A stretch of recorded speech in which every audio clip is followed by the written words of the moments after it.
In this lecture, I am going to give you an introduction to algorithms. Now, what is an algorithm? See, an algorithm is a finite set of instructions.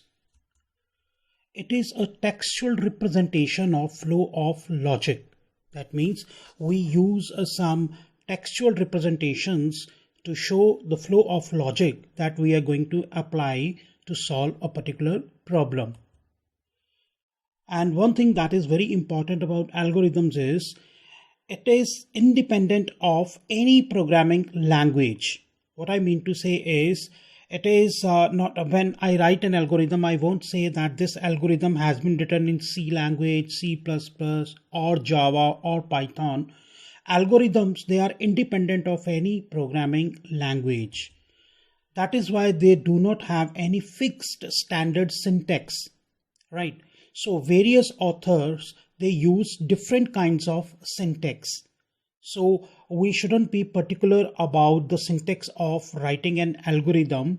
We can use any method to write an algorithm. The only thing is it should be understandable to the reader. Okay. There are following three programming constructs in algorithms, right? One is sequence, another is selection. As you know, selection is also called decision making. Third one is iteration, that means looping.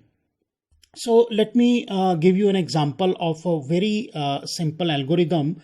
But before that, let me tell you that in my style of writing algorithm, I'm going to use colon is equal to as an assignment operator, right?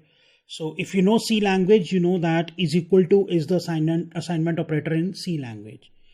So this is a simple example of sequence. This is an example of algorithm which is using the programming construct sequence.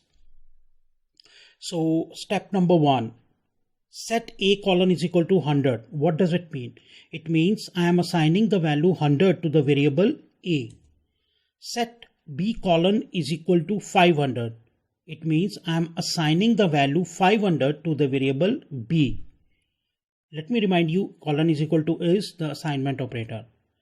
Set C colon is equal to A plus B. Now this is an expression. A plus B. Now the expression that you have written on the right side of the assignment operator, that will be evaluated. That means A plus B will take place and whatever is the result, that will be put into the variable C, right? So next I am writing right colon C.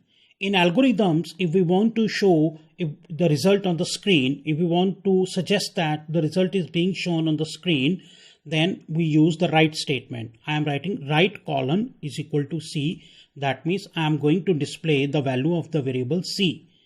And in the last, when your algorithm is completed, you can use either of the two statements, either end or return.